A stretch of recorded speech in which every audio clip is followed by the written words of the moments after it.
What's up, guys? If you're not subscribed, please subscribe. Also, please smash that like button on the video and enjoy the show. So he was not in the mood to joke around, right? Because he had been pissed the night before that we were playing with him. And I was like, no, I'm serious. Like, when I walk out of this office, I'm going up to the dean's office and I'm withdrawing from school.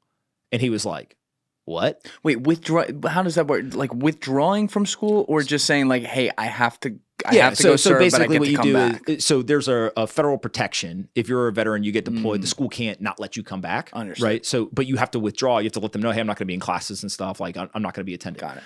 And so I walked up. Deans, the management at Bucknell was incredibly gracious. They understood. They said, okay, great. So then I got to walk over to the football practice, and people have been practicing, and it's like a small college of 5,000-6,000 people. Yeah. The football team, everyone's like, yo, where is he? Right? Like anyone's missing at any point, everyone's like, everyone hey, knows where everyone. Yeah. So I walk out there and I don't have any of my equipment on. So everyone's like, did he quit? Like, that motherfucker quit, right? Like, loser, right?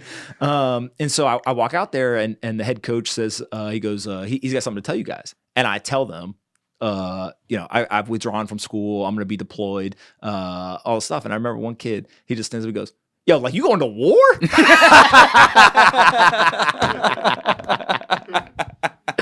That's to put it bluntly, yes. Like, that's what we're doing. And so the next morning, I remember I went to the locker room. They were leaving for an away game. And it's raining outside. I'm like saying goodbye to them. I literally don't know if I'm going to see these people again, right? And it was like emotional. It was weird, right? You're like I think I'm at this point, I'm probably 20 years old. And you're like saying goodbye to other 20-year-old dudes. And like college football is very much, family oriented, like all this stuff. And you're like, all right, well, like, see you later, big dog. Like, I hope I come back. And so they leave for the game. I drive to North Carolina. I spend a week with my family. And then the following, like Wednesday or Thursday, I'm there. And in Iraq. No. I show up to like go on this deployment. And the way that they do it is that you basically go to training first. The thing about the National Guard is you're basically asking citizens to be ready at any time to do anything that this unit may be called to do. Very unique. It's unique, but it's very difficult for those individuals, right? Sure. If you think about it, imagine having 1 foot in as a soldier, 1 foot in as a citizen. And so it's very much the onus is on these individuals to be ready, right? To be physically fit, to stay kind of mentally sharp, all this stuff. And they may get called because there's a flood. They may get called because there is some sort of, other natural disaster or situation. In Texas, they may get called up to protect the border, like all these different components, or they may get called to go to quote unquote real war in the Middle East. And so, thankfully, before they send you some training, right? They're like, hey, maybe we should like treat you full time for 3 months before we send you over there. And so we went through a bunch of training. When you're going through the training, frankly, it kind of feels like you're playing, cops and robbers in the woods a little bit, like, right? They're shooting at you. You're like, well, I know they're not shooting. Like, like that's a fake gun. Shut up, Jim. like obviously that's not a real gun. And they'll set off a thing. It's like a sound machine, right? And they're like, a bomb went off, and you're like, not really. But, like, okay, right? So like you're trying to take it seriously, but also you can imagine like it's impossible to recreate actual war. Right. And in those scenarios. But and we can talk about it later, when we get to Iraq, that training saved our lives multiple times. And so even though we were fucking around and you kind of looked at it as, hey, this is stupid, right? Like kind of like the cops and robbers in the woods, type mentality. It worked, which was pretty incredible for, again, a kid who was playing football, going to college, going to parties on the weekend to 3-4 months later, I'm sitting in the middle of Iraq, right, with a gun in my hand, being like, I hope the Army, prepared me. And so, when you first got there, what was your role on the ground? Like, and what kind of were you with a unit of all National Guardsmen, or were you put in with guys who had already been there? Yeah, the way that they did it is this unit in particular was, I think, the only National Guard unit at the time who had this vehicle called the Striker. And so a Striker is like, just think of it as like the coolest badass vehicle that the Army had at the time, right? And so as combat engineers, again, what does that mean? They pitched it originally as like, we got explosives, we're gonna like go blow shit up, like awesome. When you get to Iraq, you sit in Kuwait for 2 weeks. And basically they get you acclimated. They kind of teach you all this stuff. They show you, videos of soldiers getting beat up and they're basically like, keep your mouth shut if this happens to you. All these different components of like trying to prepare you. You fly into Baghdad, into the green zone, and they do not. It's probably the number one thing that scared the shit out of me first in Iraq.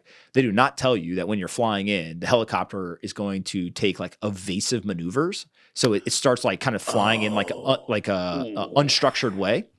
And then all of a sudden, it also, upon landing, we came in at night, it shoots off flares in case anyone's going to like shoot like an RPG, I guess, or some sort of like, like anti, like a missile or something. Yeah. And so I'm sitting kind of near the back of the helicopter. All of a sudden we start doing this and the flare starts going off. And I'm like, are they shooting at us? We ain't even been here yet. I have not even been on the ground and these dudes are already shooting at us. Wait till I get off this helicopter. Right.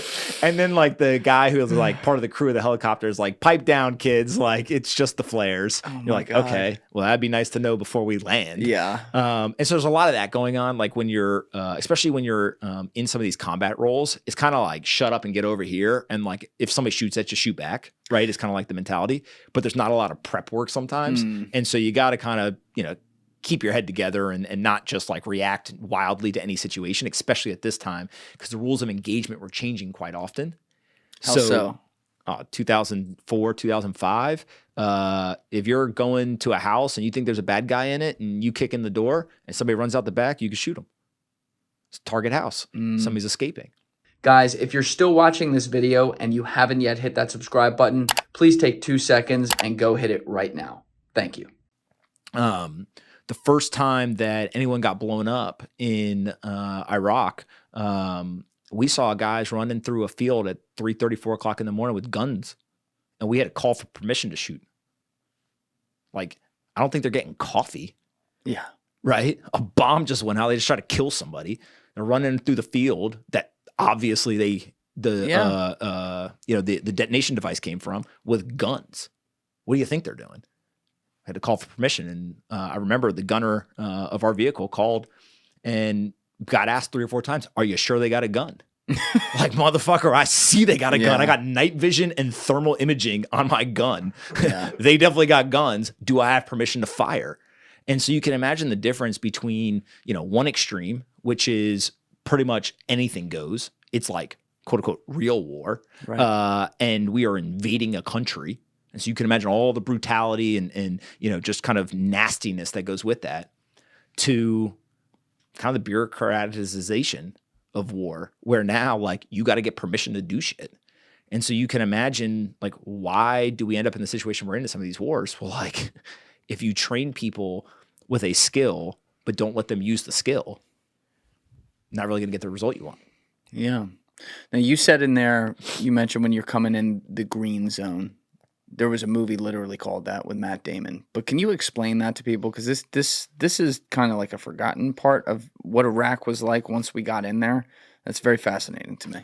Green zone is basically like the safe area. Think of it as like our most fortified position in Iraq. It was in Baghdad, and it would be nearly impossible for someone to get inside the green zone who wasn't supposed to be there.